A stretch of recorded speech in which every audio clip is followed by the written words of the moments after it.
ఫిబ్రవరి 30 నాటికి దేశంలో మావోయిస్టులు ఉండకూడదని గట్టి సంకల్పం తీసుకొని కేంద్ర ప్రభుత్వం మావోయిస్టులను అయితే వేటాడటం మొదలుపెట్టింది. చాలామంది అగ్రనాయకులు మావోయిస్టులు అందరూ చనిపోయారు. నిన్నగాక మొన్న హెడ్మా కూడా చనిపోయారు అనమాట. ఇక హెడ్మా ఒక్కడిని ఎన్కౌంటర్ చేస్తే ఇక అసలు మావోయిజం అనేది ఉండదు అని చాలా వరకు అందరూ అనుకున్నారు. టార్గెట్ అతనిపై రివార్డు కూడా గట్టిగా ఉంది, కోట్ల రూపాయలు. కానీ ఉద్యమం అనేది ఎప్పుడు స్టార్ట్ అవుతుందో చెప్పలేం, ప్రజలు ఎప్పుడు తిరుగుబాటు అవుతారో కూడా చెప్పలేం. చాలామంది ఇప్పటికే పౌర సంఘ నాయకులు అంటున్నారు, హెడ్మా చనిపోతేనే లేకపోతే ఇంకొకడు నీ ఎన్కౌంటర్ చేస్తూనే ఉద్యమం అనేది ఆగదు, అది ఉద్యమం అనేది ఏ రూపంలో ఎక్కడి నుంచి వస్తుందో తెలియదు అన్నారు. సరిగ్గా హెడ్మా చనిపోయాడు 4వ రోజే అలాంటి ఉద్యమం పుట్టుకొస్తుందా అని కలిగించేలా నేను ఒక ఘటన చోటు చేసుకుంది.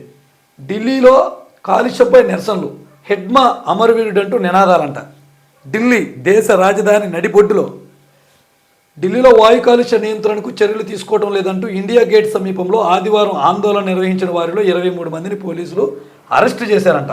ఆందోళనకారులు రోడ్లను బ్లాక్ చేయడంతో పాటు అడ్డుకున్న తమపై పెప్పర్ స్ప్రే ఉపయోగించారని ఢిల్లీ పోలీసులు తెలిపారు. ఆంధ్రప్రదేశ్లో ఇటీవల జరిగిన ఎన్కౌంటర్లో మృతి చెందిన మావోయిస్టు హెడ్మా ఫోటో ప్రదర్శించడంతో పాటు హెడ్మా అమరవీరుడు అంటూ ఆందోళనకారులు నినాదాలు చేశారని పోలీసులు తెలిపారు. ఆందోళనకారులపై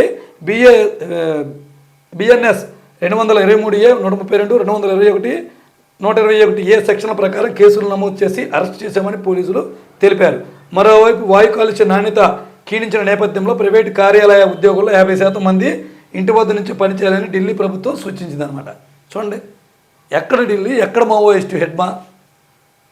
సో పౌర సంఘ నేతలు వామపక్షాలు చెప్పినట్టు మళ్ళీ ఇది పురుడు పోసుకుంటుందా అంటే పోసుకుంటుందని ఈ ఘటన చూసి చెప్పవలసి వస్తుంది.